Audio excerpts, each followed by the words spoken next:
Hello and herzlich willkommen zum auf die Fresse, the WXW review podcast in English. I'm Ian Hamilton, joined as always by Mike Kilby. Mike, how's it going? Yeah, it's going well. It's we're getting, I think, the first drops of rain in about 3 months here now, which is quite lovely. Yeah, and we've come off a really good shortcut show, so looking forward to it. We had to take the dogs to the vet early tonight and finished work. It was all dry and sunny outside. The second we opened the door, it absolutely deluged. It's like, what is this stuff out of the sky? Like, I mean, I think we were all in hosepipe bands and we're going to be for quite a while to come. But yeah, it's nice to see we can have more than 35 degrees and bone dry for 3 months. But yeah, it was been hot over here late, but for cheesy transition, it was a hot show in Oberhausen on Saturday gone. Shortcut to the top to WXW's annual Rumbles show, and yeah, I mean, this was the first one they had. We'll touch on this in the news on My AEW as well as WXW Now. But this was a show that started strong, and my God, it didn't let up. This was a show that got moved to the main Turbine Hall. Turbine Hall 1, so they had strong ticket sales. I think they said it ended up at what... was it 900? They said it was going to be about 930 they could have had tickets for. They ended up with 930, sort of 900 sold, which was a hell of a number. The busiest crowd they've had for not a carrot show ever at the Turbine Hall, which is definitely some going. And the first match we had on the main show, just a small match with Ilja Bloom against Ahura for the Unified World Wrestling title. No big deal. Yeah, opened it, but I think that was the match I think probably people were most excited for as well, wasn't it? Yes. It was the one that,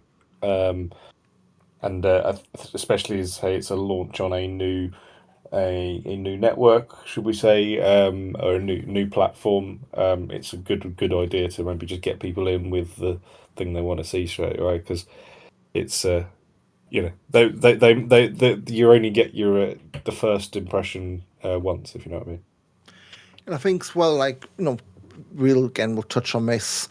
There's been a lot of stuff dropped on my AEW, but not a lot of Ahura Bloom stuff. So this has been the match where you've heard of word of mouth, and this is the one where if you knew, we didn't give, unless you went on the WXW Now and bought and looked through the back catalogue, this was the match you've heard for talk, now you're seeing it for yourself. And I would say this was just a hair underneath the König to Catcher final last year. They did a lot of the same kind of stuff, like it was a wild sprint to start.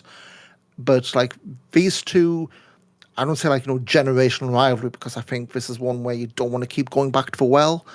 But against each other, they do some bloody magic.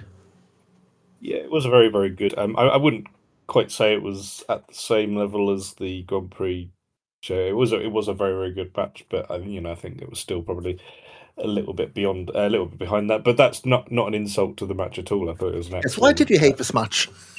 Yeah, no, I hated it. I hated it so much. No, it was. I thought it was a really, really good match. It's just obviously I think it's hard to match the magic of the final from last September, but that's to say that's not an insult on this match at all.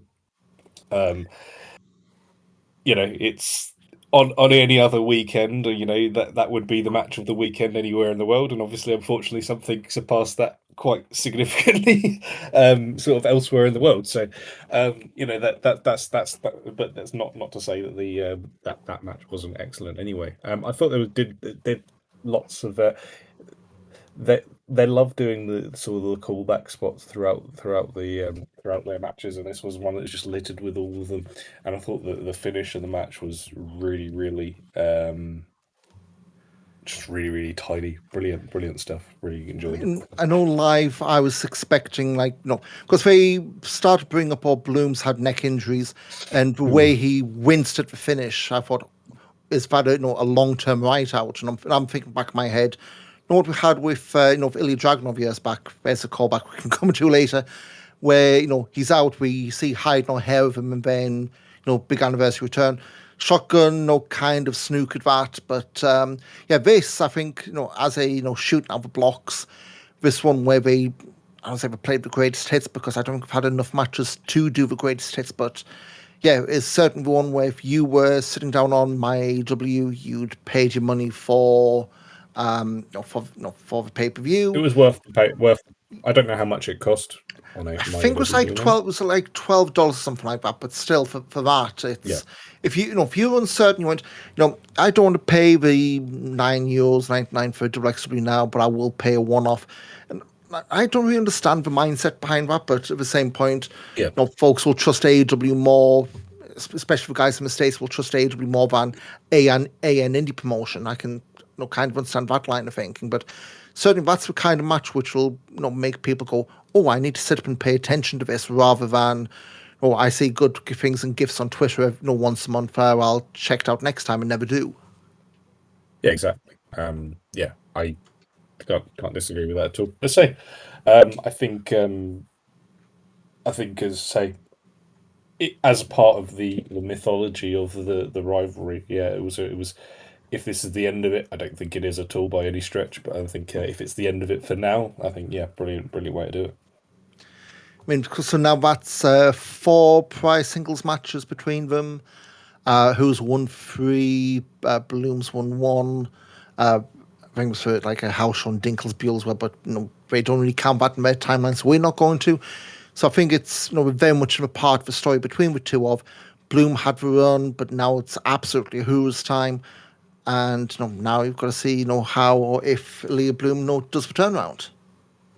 Exactly, it's like, and you almost think if he can go into, well, we'll discuss it shortly, but if he can go into kind of the catcher, emulate what Ahura has done, then you've got that's ready made almost in a way, isn't it? Yeah. Next up, we had the good looking following this, lads. Daniel Garcia, who I think was announced since after we did our last recording. Death Rider in from AEW, in against Axel Tischer, shotgun title match. And this one, again, I think it struggled to start with because how the hell do you follow that? But you also had the crowd doing that thing where they ignored the Garcia as a heel in AEW. It's like, yay, Daniel Garcia, AEW guy, big star, cheering him, and just kind of killed the flow of the match, certainly for crowd reactions at least. Settled down eventually, but then they did the time limit draw. And live, I don't know whether this was intended or whether it's... I think I'm so used to seeing time limit draws where they hit a big move, 1, 2, and either bell rings or they kick out and the bell rings instantly afterwards. This was big move, was mounted punch from the corner, Axeman did the Liger bomb at the end, 1, 2, kick out, and then they had 30 seconds left. I'm thinking, so are they going to do anything? Are they just going to ride the clock out? They rode the clock out, and it felt very anticlimactic. I don't know whether they were You would have liked surprised. one of them to try and claw a hold. Yeah, and even...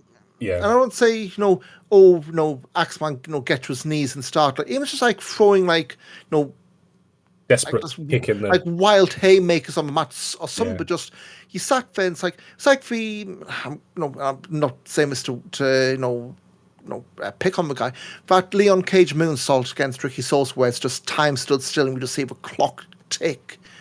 And he's like, you've seen 30, 20, okay, are you doing anything, lads? No? Time on. And then when we do we want 5 more minutes, like, no.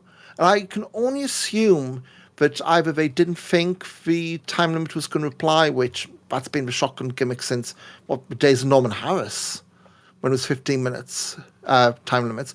So it's like, do they think it was going to be, time limit for 5 more minutes and then do the finish? But it just felt weird, and I don't know whether it was just, let's say, Daniel Garcia not being used to it, or thinking, they'll give us 5 more minutes because the crowd, will always chant for 5 more minutes. And then when the case was, well, no, those rules get stuffed, get to the back, it just kind of deflated. Yeah, a little bit. I completely agree with that. I think when you say about the crowd being kind of badly wanting to cheer them, it felt very reminiscent of sort of the old York Hall Rev Pro shows sort of years ago, where the domestic guys were obviously trying to work a sort of a the domestic sort of faces trying to work of their thing. and then they get the big fancy import in, and everyone's like, "Oh, we love, I don't know, Lance Archer or whatever it is," and it's just like, Lance Archer immediately gets, the thing. So, and I think it was very similar here. The extra sort of 300 to 400 people who are at the Shortcut to the Top show aren't necessarily probably the core that would probably be cheering Tisha. Um, if it was down the road in Bielefeld, do you know what I mean? Yeah. And since you mentioned your call, I've got to put this in my notes, but in that opener, we mentioned they targeted Bloom's neck throughout. That middle row pile driver just took me back to your call on Chris Hero. Oh, yeah, yeah. Like, I've not seen that for a long while. As soon as I saw it on the middle row, it's like, oh my God, we're doing the Chris Hero thing.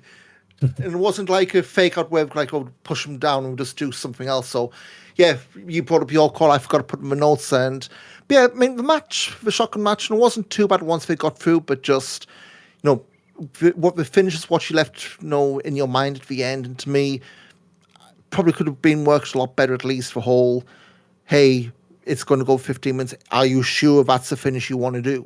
Because it wasn't even a case of like, Axman was completely out of breath. I know for selling the Liger Bomb, kick out, oh, that's it. But it just felt so, like, you'll see the next time we do that, we do the Liger Bomb, Axman's up straight away, or whoever person's up after kicking out.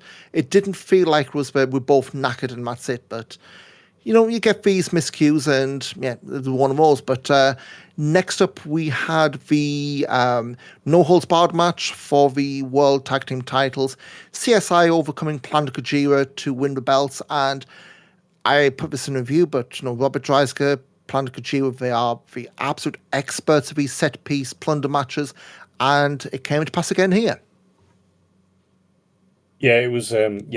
We I think you could probably do an hour long episode with the number of times we've said that same thing, really, over the over the years. But yeah, I thought it felt like a very again sort of saying Rev Pro. It felt like sort of the Rev Pro main events where it was just like not too much stuff, but a lot of stuff happening, and you had a full plate of goodies in that, and I the grind thing was a bit of a left field thing for me. I was a bit, Like they did yeah, the ref bump to have the grind come out. It's like, guys, it's no holds barred. You don't need to do this.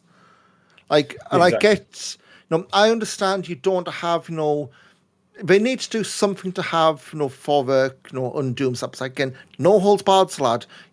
You've just had, Mark Empire use a Parmesan grate to, cut open Luca. You had Dino Blade. No, it was the other way around. Luca got the Nick Gage pizza cutter for crying out loud. You've had blood one way or the other. You really need a ref bump so Nick Shy can come out with a Singapore cane. Well, I yeah, mean, precisely. and like, so yeah, I mean, like I said, the big thing was, Lawrence Roman counter save Nick. The grind's back together. If we have that little detour of Lawrence Roman being the grumpy old sod. I don't know if that plays into what we covered on the last episode. Like, is this the reunion and they ride into the sunset soon, or whether that was just Polish commentary, like making their own storylines? Because I've asked Oh around and yeah, nobody's no, heard I a didn't single even. thing. Yeah, But that's yeah, so with that, yeah, it just felt weird. It's like they're in World Tag Team Tournament again, but it just so out left feel like you had took, he's going away in early summer holidays. Roman was working throughout, so it felt like there was something missing in between where you had Roman. Even it's just something in the shotgun vlog where he softens, like, you know what, maybe I have been a bit too hard, or something like that.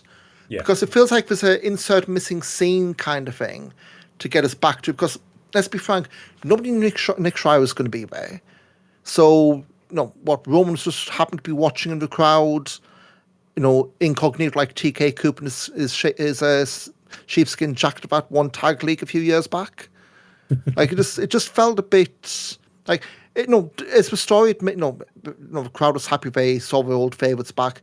I mean, finish here, we had the grind, wiping out Planet Gojira, throwing Dreisker into Gore, for work through a table.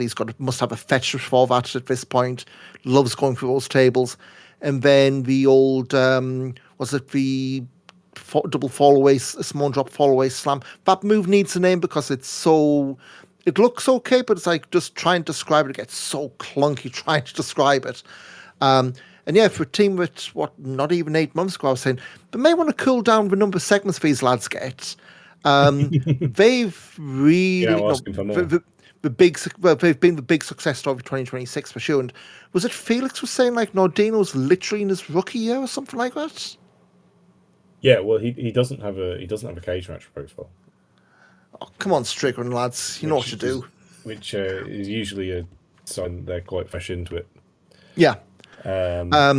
Obviously, I know it's already in because Matthew released this morning. There were a few bits in this match with Make Botchamania. And one bit I completely missed until I watched the video this morning. So we did the Empire powerbombed Nordino onto Luca through the table. Of course, the table flips. They try again, still flips. And after the second time, you can see Dreisker like just stomping on the table like he's like Steve Austin doing the mud hole stomps. I completely missed that, and I was watching Botchamania this morning. It's like, I completely missed that, but in character like that, that makes sense. So you fucking table, duh. But wait, so Botchamania had this weekend's show on it already? Well, clips from a live stream and was a video from a crowd as well. But yeah, there's stuff clipped from a live stream. Okay. Haven't caught up. It hasn't gone live yet. I signed to Matthew's Patreon ages ago, and I still get the videos. Like, it'll be up on Friday night or Saturday morning. But yeah, so for those of you who keep an eye out for that thing, WXW made it, and at one point I think they're going to end up getting Matthew because it's all the WXW table spots always end up in. It's the German tables, isn't it? So. Yeah. But one time it's not scored down the middle. But anyway, we had the interval here. And I thought, we're going to announce the Pro Wrestling Grand Prix names here. They didn't. That got bumped to Shotgun earlier today. So we came back from interval and we had Bandido defending the Ring of Honor title against Manders. I think this is the first time he's defended in WXW. I think when I looked, it was Pascal Spalter and Rambo, I think, the two guys who had defended against in Germany in the past, which one of those names you may hate very soon. But for this, I almost think Manders treated this like a unofficial audition for the Tony Khan verse. Like, I watched this match with Snowboy. So, and we just was like, this had very 2 PM on WrestleCon vibes. Not necessarily as a negative, but I felt like I should have been watching it at 11 PM at night. I think it's the issue of this match was, and I've seen a load of his Bandido because he's the Ring of Honor champion. He's booked and will always be Ring of Honor title defenses. The problem with that, and I've made this point throughout the years, it's not like I'm bringing this up to poor criticism here. Nobody is buying Bandido losing the title outside of Ring of Honor. He's not losing to Cameron Kyde, Rev Pro in Cardiff. He's not losing the belt to Manders, even though it's on myaew.com. Even though it's low down the pecking order Ring of Honor is in Tony Khan's own bubble these days. When you think they've got, is it Death Before Dishonor tomorrow night or Friday night, depending when you listen to this, on pay-per-view, subscription, whatever you want to call it, they've got a title match booked there. They're not screwing that over before, one called Manders beat Bandido for the title, so it's now in Germany. And buy it on myaew.com. And this will show you how close I am to Ring of Honor these days. I don't have a freaking clue who he's defending against tomorrow. It is against Nick Wayne. So do you think they were really going to go, hey, we've advertised Nick Wayne on a club for ages, but it's now a non-title match, and we're going to have Leo Rush against Action Andretti as the main event instead. So, and that's the thing, maybe it's me for overthinking these things. It was like, in the back of my mind, this was always going to have a ceiling because of, it's another company's title. It's on not that company's show. you've got a bigger match on pay-per-view, big air quotes there, advertised, you're not going to change the title. So that also, it also had a ceiling on there. But yeah, like I said, it did have that feel of the the fourth match of a weekend for these lads. I mean, it wasn't bad. I think between the two, the fact that they spent a lot of time outside early, was made to try and hey, let's throw some chaos in here because we've seen everything else so far, and I think that's probably the thing, maybe a bit too much of the outside brawling on the show entirely, but. As was, I felt this was maybe Mandas trying to get like that audition in. I'd say he's past the flying colours, at least as far as how far he could get on this. But I think at the end it was more just a I'd say glorified exhibition match, but it was more of a way to, hey, he's Bandito, who's not been in WXW for 6 years. And have it's a match that caught the attention of people who don't watch WXW, isn't it? It's caught the attention, and like I say, if this is a sort of a rehearsal for Ring of Honor or whatever, at least now there's a potential to say, well, there's a lot of tape you can get of Mandas, through the WXW connection. So yeah, I think it did. I think it did its job, and I say it felt like a WrestleMania weekend match. Not as a negative when I say that, because that does sound like it, but it was just back when you had the WrestleCon Super shows and it meant something, or maybe Janela Spring Break, like the good WrestleMania weekends before COVID. Yeah. Okay, so then of course the eponymous match was Shortcut for Top. So we didn't have any names for this when we recorded last time. I remember not complaining, hey, it'd be nice to have like a name. He was just like a name to swerve us all. You could have asked me to run down every single person WXW's booked this year. I would have not have picked Kanji to win this. Even like the day of the show. But the way they I think the if way you they did it, she was in there, I probably wouldn't have put her in. Yeah, and again, the way they did it, so we can go through like the nuts and bolts of it. So they had Kanji win, and I think the swerve we had, the curveball we had earlier in the night was the promo for the match. The winner of Shortcut for Top gets a shot at the unified World Wrestling Championship. So of course Kanji throws that down. Nero, she'd been in the match towards the end. We'll come to that. She had the women's title, which is dragged out of storage somewhere in, I guess, Gelsenkirchen. That was left line of the ring. Kanji called Felix Kullenberg down to the ring. People said, I don't want to, the unified World Wrestling title shot, but I want to bring this back. I want to make a difference. Femme Fatale, I want to be part of, and I want it to be for the women's title. Felix agreed, so the WXW women's title is back. It's been a good, 3 years since it was deactivated after Masha Slamovich lost that unification match to Robert Dreisker, which, that certainly was a choice. But, so that'll be back on September 26th, I want to say, final of Femme Fatale. And if there's ever time to bring back the old roll call, Roll of Honor videos we used to do for old champions, I think that's the time to do it. Or maybe, pick and choose, depending on your takes on Masha Slamovich these days. Yeah, no, that's although it does immediately go back on the thing they said last year. It says that the tournaments are enough of a thing that they're not going to tie the titles to. But that's me being pedantic. Yeah, I mean, it does. It does. I would have done the same thing.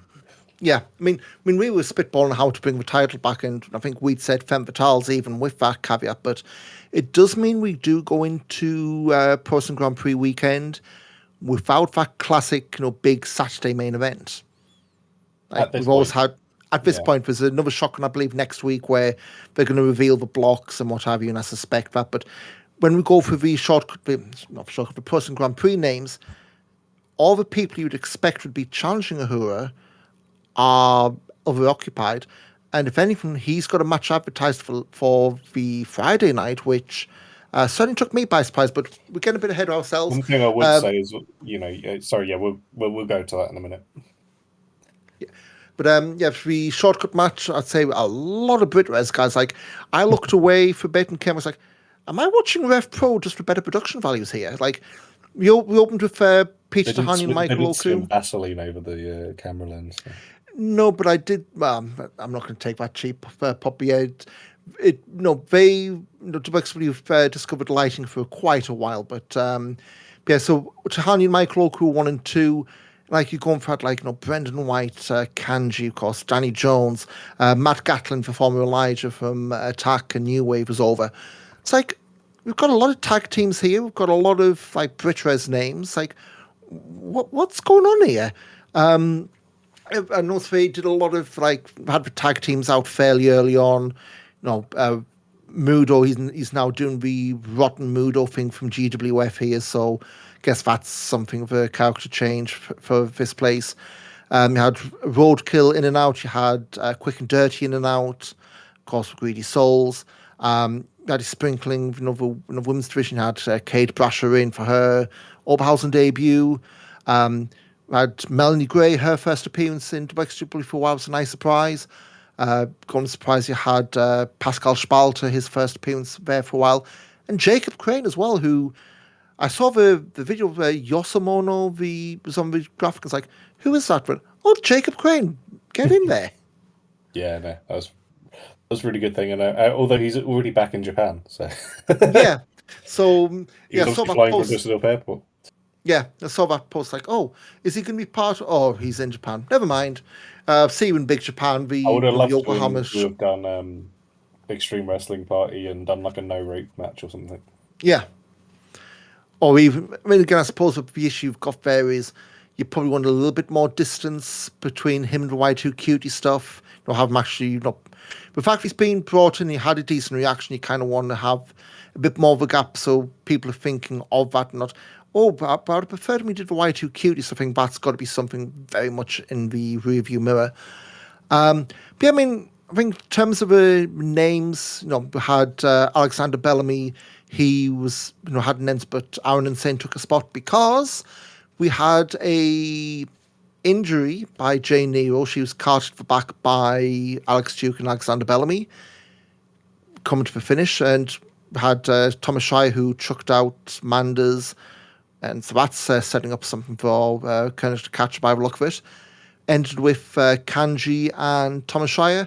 Had the Benoit winning the Rumble 2004 finish with Kanji doing the guillotine over rope, dragging Shire to the outside. Except Jay Nero was never eliminated. She came in through the back, tight belt shot to the back of the head. Gloating, I'm going to win. 10 out of 10, come back out, very low bridge, the top rope to help Kanji get thrown out. But of course, Kanji switches around. There goes our Nero, and Jay Nero's chucked out. Kanji wins. Yeah. Shock, a shock, but like a great shock, actually. It's what you want. Yeah. So, because I was just thinking by performance, like, what direction do you do with, if assume you didn't go this road? Like, I thought, is Bloom going to come out, the classic, I'm taped up, I'm, staggering out, I'm going to, I'm going to win shortcuts, I'm getting one over on you, Peter Tahani, keep that going a bit. Do you have Tahani somehow do 3 in a row, but they've put him in another direction? You look for names they had in here. There was a lot of different directions you could have gone, I think. But none that I think would have suited that championship Saturday main event spot, or at least not in that kind of shot. Not so. The way they've done it's great. It does mean that Saturday spot, is very much TBC. They have set up a lot of stuff coming out of it. We'll touch quickly on Shotgun. So they did tape 2 matches, one aired today. No one will be on the next episode. This was Dieter Schwartz submitting Zoltan in a shade under 8 minutes, and your new European champion. For the time I had, really good. Schwartz pretty much went for the arm from the off. Zoltan tried to fight it off, but yeah, I think at this point they're putting the European title on someone who is going to be on all the shows and isn't going to be having to be flown in from trained or bussed in from Hungary. And I think again now, Zoltan was steady. It's weird, it seems like a 19-year-old. The steady pair of hands after the carry on with Marius, carrying with Ricky Sosa. Dieter Schwartz, homegrown, home repackaged, Yeah. and popular as well. So I think I think that's this was very unfortunate not to get on the main card. yeah. Actually, I think, especially with the length of it, I think it probably could have squeezed in there quite happily. But yeah, I thought this is actually, well, the Shotgun's always worth watching, but this is one actually maybe if you don't watch Shotgun, and this is one maybe actually do try and make an effort to watch, because I thought it was really good. Yeah, I mean, for sake of 8 minutes, I Finish know was there's great, a I thought. yeah. For the sake of like 8 minutes was a lot of no, there's a lot of stuff to perform, but no, the whole Shotgun's work. But this is towards the end. It's only 8 minutes of time. That's your lunch break and then some. And, like we've been hugely popular with. Let me phrase that. We've been big fans of Dieter Schwartz pretty much since he's come in and started getting something of a push as a regular character he is. So yeah, it's his chance to run for belt and see where it goes. And again, one of the directions that came out of this on Shotgun, him and Axel Tischer, which if you had people stack ranking the title belts, trying to get the European belt on the same level as the Shotgun, which can only be a good thing. Yeah, exactly. And so that's a great match in anybody's books as well, isn't it? I mean, certainly student and trainer, but so yeah, this show now is up on basically now the YouTube channel. Trying to find on MyW, it's still available on there, I believe. Yeah, shortcut for top is on there now, and it is currently in the UK £11 plus VAT, so it'll be whatever the equivalent is in your local currency. I'll be frank, if you're going to sign up for it, just go Get on the YouTube. WXW now. Yeah, it's WXW now at this point. It's on YouTube. It's on the YouTube app. You're not having to do. Because I mean, I'm signed for my AW just for like the AW stuff, but I have to watch on a web browser, and I think that's one of the big criticisms is the app support is not there. WXW now, we've said this countless times. It's YouTube. I think the potato head for dinner runs YouTube at this point. So, if you're going to go that road, and WXW gets more money as well, so win-win. But anyway, a couple of news bits, a bit lighter news, and we will get to the Pro Wrestling Grand Prix fields as part of this. But something that broke just before we hit record tonight. Obvious dotted lines to WXW here. Ilja Dragunov done with WWE. Report from PW Insider saying that Ilja's contract had expired. He's no longer with WWE. He is in the alumni section now. Yeah. So he was last with on TV back in April, the Andre the Giant Battle Royal before WrestleMania, and folks had been quizzing or something up because like folks disappear over time, but normally it's because of injury. Fact that he dissipated and wasn't even doing like house show stuff was maybe a bit of a red flag. But yeah, I mean he was started there 6.5 years ago, February 2019.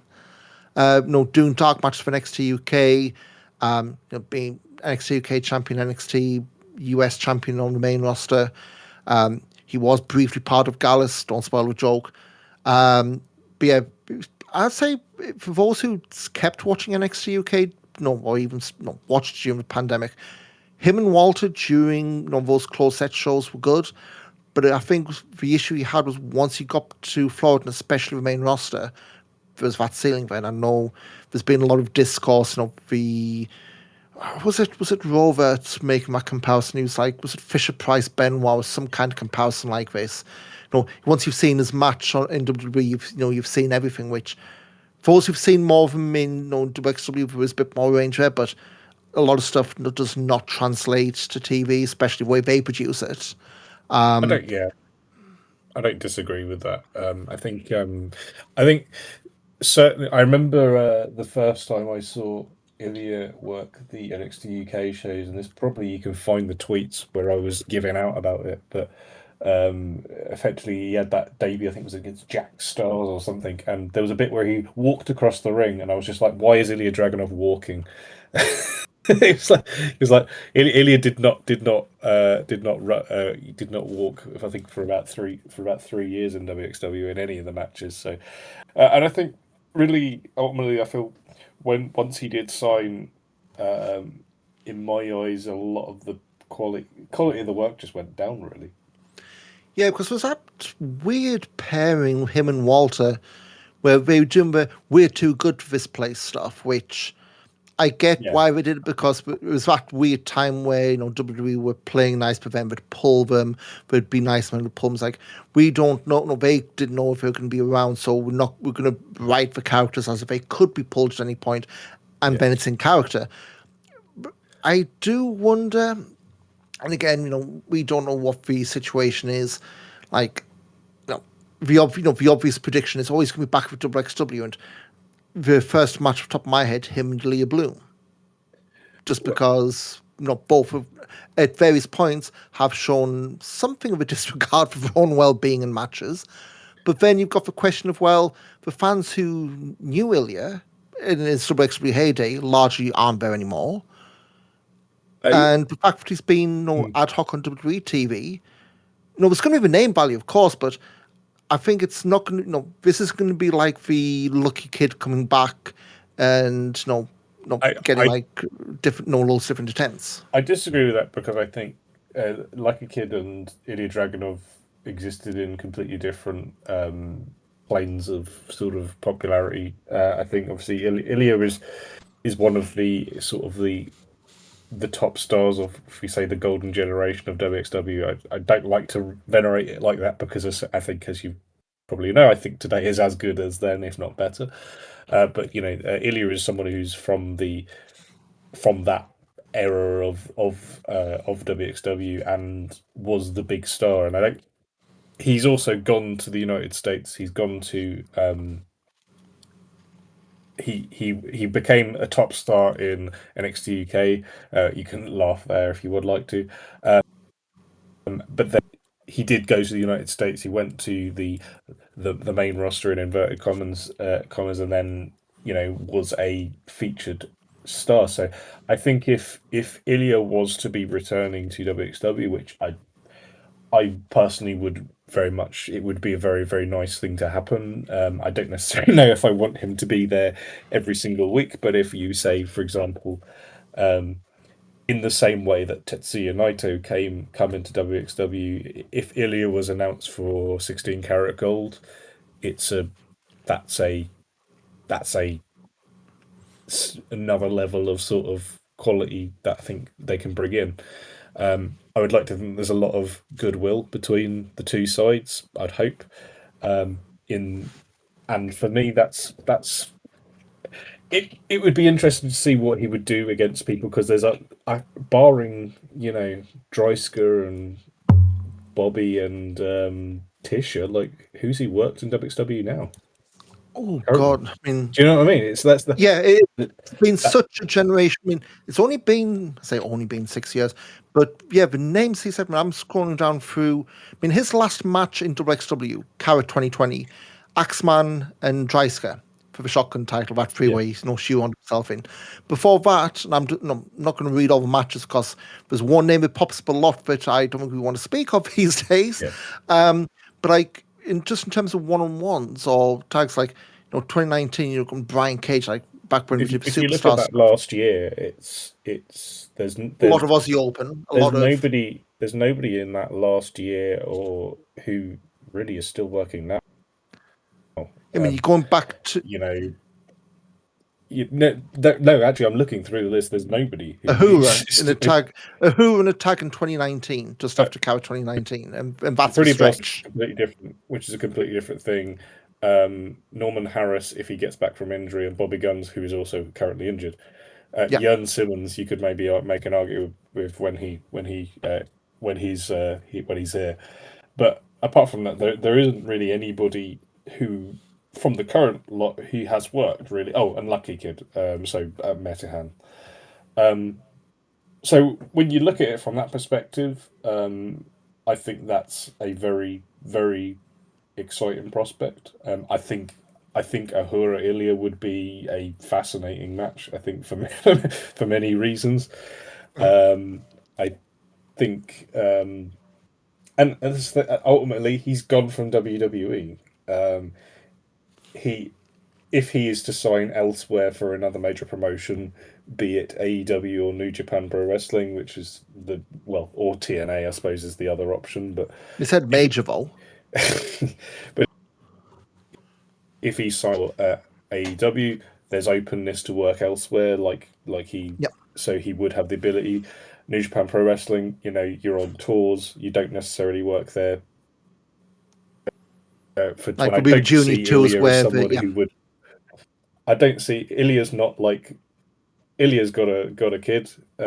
He's not like Sabre Junior or Osprey or Chris Brooks, who they could move there for a year and stay there. I don't see Ilya doing that. So if he was to be there, he would be someone who'd probably jump in and jump out. And TNA, it might keep him in the States, but again, he's probably still going to have to work elsewhere because pretty much everyone works at TNA works elsewhere. So, yeah, I think it's a lot more of a exciting prospect than I think Tommy End is someone else who's sort of in that same sort of conversation of people who are like, well, they've got the history and they're now free agents. For me, it's a bit more of an exciting prospect than that. And ultimately, he produced. I think he's a major part of some of the best matches the company has ever had. So you can't look beyond that, really, can you? So yeah, it feels like he is someone feasibly they could put the belt on because he's not necessarily going to be going anywhere. Yeah. But we'll see. I mean, we've not let he's only just gone, so he could any manner of things could happen. He could be injured. We don't know. So let's see where we go from there. I probably should have stopped clicking back through because I'm gone to like 2017. There's a lot of bad bones, but there's a lot of absolute Andy. And yeah, but I say in terms of the current day roster, there's no overlap. So a ton of fresh matches if they go that road. So want to keep an eye out on the course. I want to see, where he does end up, whether it is, WXW even just for these spotlight events. And I think I would hope he would want to give back to a company that put him on that map in that sort of sense. I would hope he would want to do that. I mean, one thing I will say, I of course have no inside information. This is purely me spitballing. But it's the 26th anniversary this year, and was it the 17th anniversary where he did the farewell before count the following year? So he's got 4 of those anniversary shows if they choose to go down that road. And again, no inside knowledge. But yeah, we'll see where we go there. That was the 2017 anniversary, so it was the 18th anniversary. So 18th anniversary went back for Carrot a few months later. So yeah, we'll see. I mean, hey, if they do announce for Carrot, that'll get those last few tickets shifted pretty quickly. Yeah, excellent. I mean, yeah, if they were to announce him, I think that would be, he would. There's people who are no brainers for 16 Carat, and for me, Ilya is one of those people. Yeah. No matter what you think of his work and what he does now, he's still a no brainer for me. Moving on, of course, we mentioned this throughout the show. Last time we talked about WXW leaving Triller. Well, we've got a new home, myaew.com. So basically, it's not every show. It's only going to be select shows available as pay-per-view. So I don't think Pro Wrestling Grand Prix is going to be on there. But they did Shortcut to the Top on myaew.com as a pay-per-view. They've also got a selection of individual matches. You don't need to have a subscription, whether you're in the UK or in the States or wherever. You just need to have an account that's free. At the moment, they've got 7 matches, I think. So Bandito against Speedball from Carrot 2020. Yotsuchi Peach Tahani from True Colors this year. And Schreier and Bloom against Zoltan Lawrence Roman from the same show. Planet Kajir against The Grind from the anniversary show last year. Kanchi against Chihiro Hashimoto from Ambition this year. Eddie Kingston against Peach Tahani from Driver Champions, and Danny Luna against Miyu Yamashita from the Hamburg Anniversary Tour show last year. Very curious spread of matches there. We've obviously got the ones like Bandito, we've got Eddie Kingston, obviously the AEW connection, but some of the other names got there. They've definitely picked feature matches, but not the feature matches, if you know what I mean. Like, we're still trying to go to WXW now to sign up for this true spotlight matches, but a really good smorgasbord, or the German equivalent of, for folks who just want to dip in and have heard about WXW but don't know where to start. Yeah, the yeah, it's a good mix of things. I was trying to think of the word, but I couldn't think of what it was. I'm a little bit too quick. And this way, what's the thing where it's the meat and the bread, the lunch thing? Broadsiden. That's it. That's the German equivalent of smorgasbord. We'll go with that. I'll take your word for it. If you haven't seen any of those, myalu.com, you just need to create an account, no payment, no nothing, and we're up there. Load for the indies as well. Kind of related. So, of course, when this came up, folks were saying, oh, has AEW got that deal to buy WXW?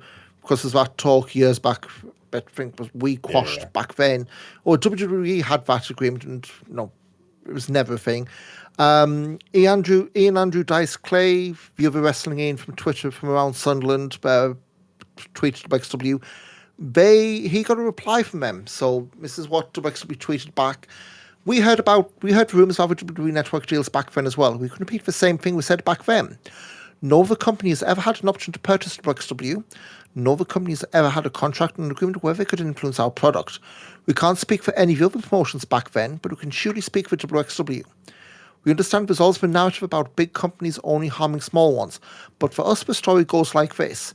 Especially during pandemic times, revenue from this contract made all the difference between WXW being able to run empty set tapings for a year and staying around, and the company closing down and possibly never opening up again.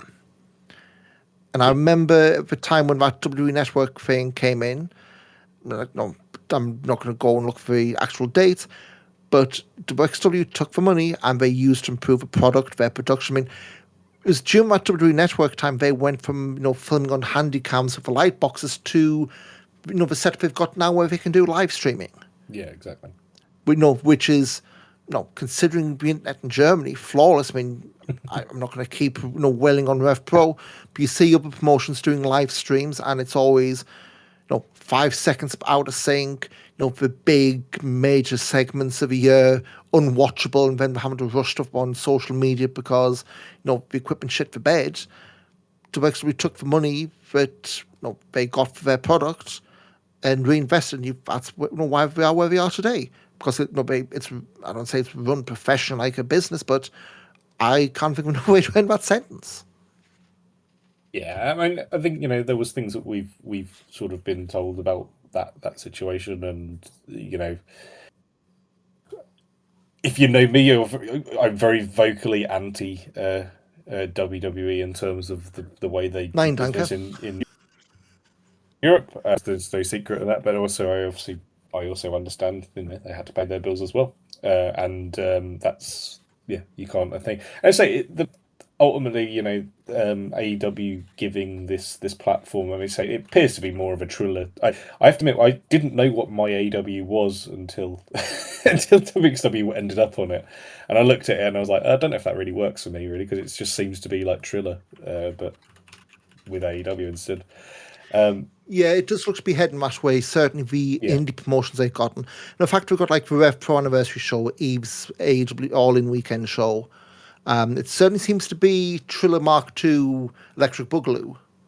Yeah. So I mean, it's not really my sort of thing. It's not sort of I've only just sort of signed up for it in the last couple of days because I wanted to see what was on there for free. But it's good that they're for some people they need everything in one place, and that's fine. And if WXW is on that, then brilliant. It's just for me, it's just like it's not something I'm particularly interested in because I have the actual sub, so it's fine. Yeah, and you get the full catalogue there. Not to labour the point, but so that's WXW my AEW. I think the side effect of that is the IWTV deal. I don't say it's being degraded, but the shortcut wasn't on my IWTV this week. The VOD went up late last night. on WXW now. I don't think it's on IWTV now. So they have said IWTV is still going to get the stuff on demand, but maybe not live. So again, all I can say is wxwnow.com, sign up for YouTube. It's washable and everything, and you're going to get everything live, at least in German. So I know they split stuff up before, but certainly for now, the merry-go-round of the streaming platforms continues, and this is where we are. The 26th anniversary show, we touched on this earlier. Tickets went on sale during Shock at the Top and on general sale earlier this week. If they're not there, pretty damn close to selling out of seats. I think we said, was it on Tuesday, they had 50 tickets left for seats or something, or some absurd number like that. It's Turbine Hall 2, there's no upgrade for bigger building because Turbine Hall 1 is being booked by someone else. So this it's going to be, looks like we're going to be ending the year in style based on just how ravenous that demand is. And hey, it's also the side effect of, you have a hot show like Shortcut and you sell tickets for your next show. Guess what? People are going to be on a high and go, I do want to come back for this show. It's amazing what that kind of thing does. Academy Heat. So these are the quote-unquote trainee shows. Used to place was the Scouting the Next Generation they used to do back in Essen. So we've got a few more of these for the rest of the year. So if you're around Gelsenkirchen, September 16th, September 30th. So if you're doing a longer stay for Pro Wrestling Grand Prix than you really should, you've got shows either side there. October 21st, November 4th, December 2nd, and December 16th. They're free to go on, but they do ask for a donation to charity on the way in. So if you're in and around, you've got those, and it's the usual stuff. A couple of WXW guys, a couple of trainers, and a couple of guys from the European scene who you may have heard of, may have not, but always decent value for money from the one I went to. So, Pro Wrestling Grand Prix, we finally have the lineups. These were announced on Shotgun early tonight. We don't have tournament brackets or block setups, so I guess those are going to be announced on Shotgun. It's going to be the one between now and then. So, Koenig to catch, of course, we knew Katsuhiko Nakajima, who's the only name announced. The rest of the field has been filled up by quote-unquote locals. We've got one called Manders, Axel Tischer, Dennis Kashdolnik, Dieter Schwartz, Thomas Shire, Peter Tahani, and Aaliyah Bloom, who is looking to mimic the Ahura run from last year. Of course, they're going to be split into two blocks of four for the round-robin stuff. Certainly from the stuff that's been told on Shotgun, I guess Manders, Shire, Tahani, Dolnik, Axman, Schwartz, they're going to end up, in blocks together. Maybe not for the same one because there's 6 names there, but certainly the way things have been laid out. You've got the very obvious stories there, whether it's going to be spoiler or what have you. But in terms of the lineup, what do you think? Very story and local heavy this year.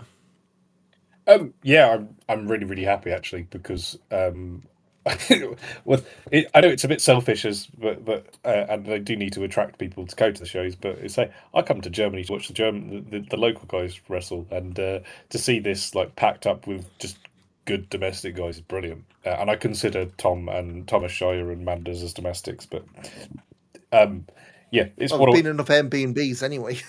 It's what I want from a tournament anyway. So actually, I'm really, really delighted with that. It's really good. And short of maybe a Michael Oak, who I don't think, but then who would I replace him with?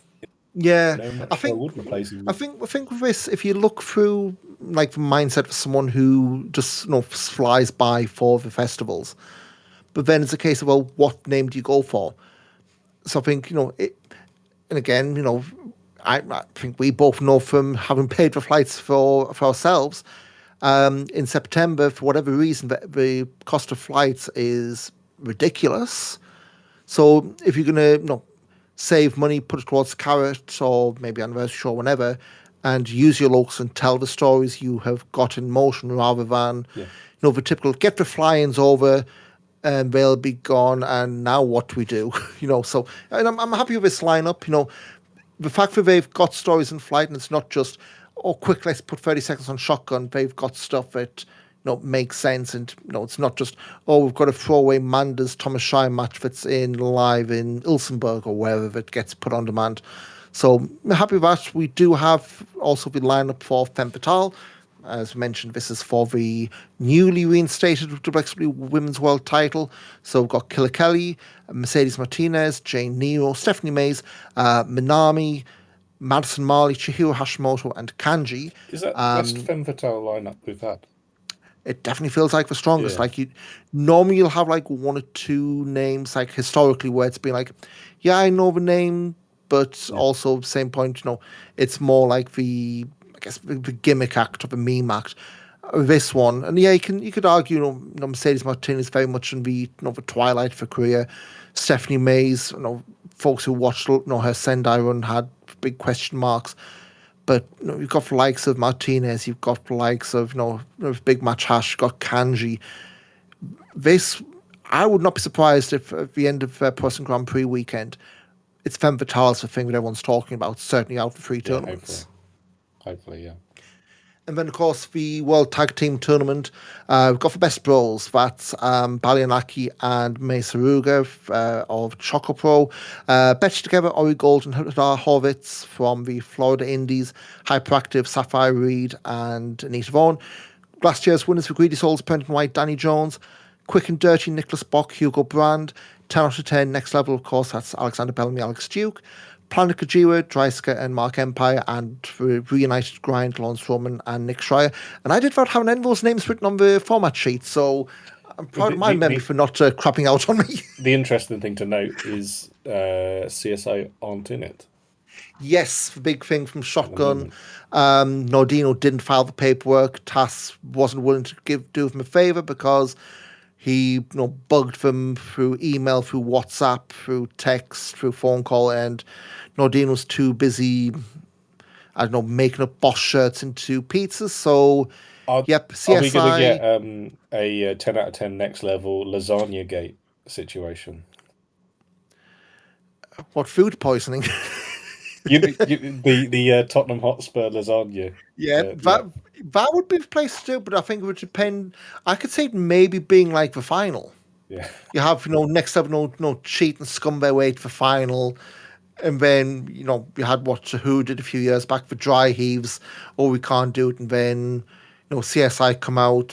But yeah, I would say out of 3 terms, I would say at least in terms of name value, it's the weakest in terms of, like, you've got the imports, but with all due respect, Betch Together, Best Bros, you are really going deep into the weeds of, various wrestling. I know Best Bros were in Deadlock before that shot, but like in terms of name value, you're not getting like the names. You're not getting like the Nakajimas, you're not getting like Mercedes Martinez, even Killer Kellys and Miss Go. But for names who have got what we are familiar with, it's good enough. Quick and Dirty, they paint themselves in as the underdogs for this, so this could be their their moment to shine as well. The whole Poochie, everyone on screen should be asking, whenever he's not on screen, should be asking, where's CSI? That's what I'm going to be doing during the Tag Fest. Well, I'll go with a bald head for Nordino. I mean, it's not much effort, but anyway, a couple of extra matches announced for that Extreme Wrestling Party show. Killer Kelly against Steph DeLander. I swear that's a match that's happened somewhere else, I know they were both in TNA around the same time. Like, did their paths ever cross? And this is something I am going to look up because, what I'm like with these kind of things. Yes, they have. They've met before, but not where you think, one-on-one. On an Impact Wrestling Down Under tour in Wagga Wagga, Australia. I know, it's pronounced Wagga Wagga. Wagga Wagga, I know that because I know somebody who used to live, who was from there. That was July 2023. There we go.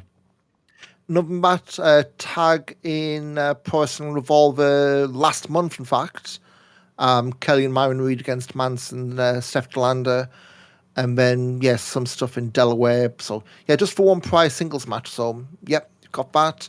We have got also Zoltan against Myron Reed, which I don't know if that's going to be like too similar or what, but hey, Zoltan debuted pretty much this weekend a year ago, so see how he's gone year on year in the early morning slot, and utterly bizarrely, Joey Janela, he was announced for this, not one to be, caught in controversy or anything like that. I'm absolutely not going to touch or produce GCW stuff with a 10-foot I pole. don't know anything but about that, and I don't understand it, and I don't really want to. that's probably the best way to go. Is I read it, I see people mock and poke fun at it from certainly If the anyone knows the produce tweet I side. have But about that, I don't understand. I just thought it was funny. yeah, If you know what tweet I'm talking about, there you go. but anyway, Joey Janela, he's in and challenging Ahura for the Unified World Wrestling title, which last time he was taking on Bobby Guns for the Unified World Wrestling title. No, again, see previous note. Okay, it's a WXW title and WXW show. I would be flat out amazed if Joey Janela swans back off to GCW with his belt on Saturday morning, but Joey strange Janela things have happened. has an incredible habit of working people in WXW who are 8 times more popular than him. So there we go. Yeah, that's and this isn't a GCW show either, so this may be a move, not wise to have taken, but we'll see how that goes. And again, the way these Extreme Wrestling parties go, I think it's a crowd lick if it's sponsoring it this year. So there'll be, I'm pretty sure Lawson will get that poured down his throat this year again. Be a few extra matches announced, maybe a few surprises like they always do. Folks be doing that and then the Wheel of Wrestling show on the Sunday. But yeah, as far as tickets go, yeah, in a circle, plenty left last time I looked. Anything but front row for Pro Wrestling Grand Prix. Carrot said, unless at this point, they're getting pretty low for Carrot. Like, front row, rows 2 and 3, long gone for everything. So you're down to like general seating and standing, which at this point for Carrot, like they went on sale day after Carrot this year. So, 5-6 months in, that's about the norm. But yeah, certainly Pro Wrestling Grand Prix. We know the names, we'll know the matches soon, and with any luck, we'll be back with a preview podcast before then because, yeah, there's going to be a lot of news to drop, I suspect, just to put a bit more meat in those bones. Yeah, exactly. I think it's a bit of a shame there's not another show before the thing, but I think they've set out the table so nicely, and obviously we've still got another week's worth of Shotgun to do. Yeah, and super excited like for last time, promos. We'll do the promos. We've obviously got the so if it's like the Pro Wrestling Grand Prix we couldn't catch last year, for 2 blocks of 4, this won't be headed up. Well, it can be, but usually last year was headed up by the Shotgun and the European champion, so maybe that's the way they go again. We'll do the fixtures because last year they pretty much had the entire cards laid out, so people could pick and choose the shows they wanted. And yeah, the brackets for the 2 tournaments. So we'll see how it goes. To be frank, I would not be surprised if the Femme Fatale main events for Sunday, to wrap up the weekend. But Yeah. we'll see how that goes. It certainly does signpost a Kanji J Nero final, but again, with wrestling, if you signpost the obvious thing, they sidestep and give us something else. So we'll see how that goes when we know the brackets. But Mike, where can folks find you on social media and all that good stuff if somehow we don't get back before the Pro Wrestling Grand Prix? You can find me on everything as at Mike Kilby, MikeKilby. That's on everything. You can find me at Ian Wrestling on everything. And yeah, we're hoping to be back, brief preview podcast for this before we all leave for Oberhausen next month. I've got a small house move to deal with in a week's time, so we'll see how quickly that falls apart. Yeah, luckily there's no big shows between now and then, but yeah, we'll keep social media updated. And if you're not subscribed to us, we're on Spotify, Apple Podcasts, Pocket Casts, Podcast Addict, Amazon Music, YouTube. Search for After Fresse. You subscribe to us there, the episodes will pop up. You've got the long old back catalogue as well. So if you just find us the first time, it's plenty to listen to. We'll be back, absolute worst case, after Pro Wrestling Grand Prix, but hopefully before. Thanks for listening, everyone, and we'll see you, worst case, in Oberhausen. Tschüss. Tschüss.